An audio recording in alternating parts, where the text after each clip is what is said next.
दोस्तों नमस्ते, मेरे बुद्धा से इंस्पायर चैनल में आपका स्वागत है। दोस्तों आज का वीडियो बहुत ही प्रेरणादायक है और यह वीडियो पसंद आए तो वीडियो को लाइक व चैनल को सब्सक्राइब जरूर कीजिए। धन्यवाद। चलिए आगे बढ़ते हैं। चुप रखने का महत्व। दुनिया की सबसे तेज छुरी हमारी जबान है और दुनिया के सबसे खतरनाक हथियार हमारे शब्द हैं, जो बिना किसी का खून बहाए लोगों को अंदर ही अंदर मार सकते हैं।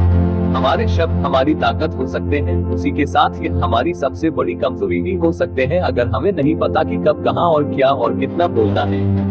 यदि हम सही समय पर सही इरादे के साथ सही शब्दों का प्रयोग करते हैं तो ये हमें एक सफल व्यक्ति बनाता है, लेकिन अगर हम सही समय पर सही इरादे से सही शब्दों का इस्तेमाल नहीं करते तो ये हमारे जीवन को नर्क से बदतर बना सकता है। तो चलिए जानते हैं एक कहानी के माध्यम से चुप रहकर जीवन को कैसे बदला जा सकता है। जापान में एक बहुत ही प्रसिद्ध बौद्ध भिक्षु रहा करते थे। उनका नाम रिसाई था। रिसाई अकेले रहते थे।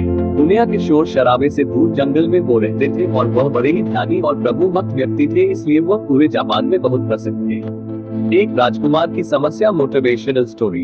एक दिन एक राजकुमार रिसाई के पास आया और बोला, हे प्रभु, मैं हमेशा थका हुआ, निराश और परेशान महसूस करता हूँ। मेरा मन बहुत अशांत रहता है, हालांकि मेरे पास सब कुछ है, दौलत, शोहरत, सुख सुविधाएं जो हर व्यक्ति चाहता है या पाने की चाहत करता है, लेकिन फिर भी मेरे अंदर इतनी अशांति और चिंता क्यों है। रिसाई ने उसकी बात बहुत ही ध्यान सुनी और कुछ सोचने के बाद कहा, तुम इस प्रश्न का उत्तर जानते हो, बस तुमने कभी इस प्रश्न को हल करने की कोशिश नहीं की है। रिसाई ने आगे कहा, मैं एक खोज करना चाहता हूँ, क्या तुम मेरा साथ उसमें दोगे? इस खोज के बाद तुम्हारे जीवन में किसी भी तरह की अशांति और चिंता नहीं रहेगी। यह बात सुनकर राजकुमार बहुत खुश हुआ। उसने रिसाई से कहा, बताए मुझे क्या करना होगा, अपने मन की शांति के लिए मैं कुछ भी करने को तैयार हूँ। राजकुमार की बात सुनकर रिसाई ने कहा, तो फिर अगले 15 दिन तक मेरे आश्रम में रहोगे और एक सामान्य व्यक्ति की तरह अपना जीवन व्यक्तित्व करोगे, और इन 15 दिनों में तुम अकेले और चुपचाप रहोगे, जितना हो सके कम बोलोगे। राजकुमार सहमत हो गया। पहले दिन राजकुमार को लगा कि उसका मन सामान्य से अधिक अशांत और विचलित है। उसके मन में तरह तरह के विचार आ रहे थे और वह आम लोगों की तरह जीवन जीने में असहज महसूस कर रहा था और उसे अंदर से बोलने की चाहत हो रही थी, लेकिन वह चुपचाप रहा। उसके मुंह से एक शब्द भी नहीं निकला। अगले दिन वह वैसे ही पूरा दिन चुपचाप बैठा रहा। अगले 2-3 दिन बस वह चुपचाप बैठे रहता, लेकिन रात होते होते उसे अंदर ही अंदर शांति का अनुभव होने लगा। उसके लिए यह अनुभव अजीब था। वह खुद से पूछ रहा था कि वह अंदर ही अंदर इतना खुश क्यों है। अगले दिन राजकुमार अकेला चुपचाप बैठा रहा और वह प्रकृति को निहारने लगा। वह पौधों को, फूलों को, आकाश में उड़ रहे पक्षियों को देख रहा था। वह अपने जीवन में पहली बार यह अद्भुत दृश्य महसूस कर रहा था कि उसके आसपास कितनी सुंदरता है। अब वह दिन भर प्रकृति की सुंदरता को निहारता रहता और ताजगी महसूस करते रहने लगा था। इसी तरह से 10 दिन बीत गए थे और उसके मन की सारी बेचैनी, सारी हलचल और सभी तरह के तनाव गायब हो गए। 11वें दिन की सुबह राजकुमार फिर से एकांत में बैठ गया और कुछ ही मिनटों में उसकी आंखें अपने आप बंद हो गई और वह गहरे ध्यान में चला गया। वह पूरे दिन वहीं पर ध्यान लगा के बैठा रहा और गहरे ध्यान में डूबा रहा। ना कोई शब्द, ना कोई चिंता। राजकुमार भीतर से असीम शांति और आनंद से भर गया। राजकुमार अपने बाकी के 4 दिन इसी तरह व्यतीत करने के बाद रिसाई के पास गया और उन्हें प्रणाम किया और बोला, हे भिक्षु महाराज, मुझे उत्तर मिल गया कि मेरे में इतनी उथल पुथल और चिंता क्यों था। मैं जान गया कि मेरा मन इतना अशांत और विचलित क्यों था। रिसाई ने मुस्कुराते हुए कहा, बताओ क्या उत्तर मिला तुम्हें? राजकुमार ने कहा, मैं जरूरत से ज्यादा बातें करता था। मैं किसी पर भी अपने शब्द और ऊर्जा व्यर्थ करता था।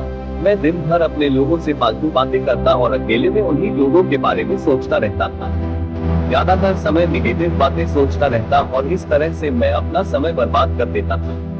ज्यादा बोलने और निगेटिव सोचने से मेरा मन अशांत और बेचैन हो गया था। इसी वजह से मैं किसी काम को ठीक से नहीं कर पा रहा था, जिसकी वजह से मैं हर काम में असफल होने लगा और फिर इन्हीं लगातार मिलने वाली असफलताओं की वजह से ही मैं उदास और चिड़चिड़ा हो गया। इन्हीं सभी चीजों की वजह से मेरा जीवन बर्बाद हो रहा था। यहाँ पर वो 15 दिन मेरे लिए पूरी तरह से अलग थे। मुझे कुछ अलग ही एहसास यहाँ पर हो रहा था।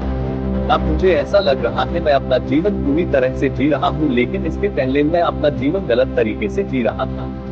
जीवन में खुद को जानना और समझना बहुत जरूरी होता है, जो मैंने पिछले 15 दिनों में अनुभव किया। राजकुमार की सारी बातें सुनने के बाद रिसाई ने कहा, सिर्फ तुम ही नहीं, दुनिया में ज्यादातर लोग जरूरत से अधिक बोलते हैं। आज भी लोग ज्यादातर समय केवल दूसरों को नीचा दिखाने के लिए ही बर्बाद करते हैं। का महत्व समझाते हुए कहा, एक बार गौतम बुद्ध से उनके एक शिष्य ने पूछा, आप ज्यादातर चुप क्यों रहते हैं?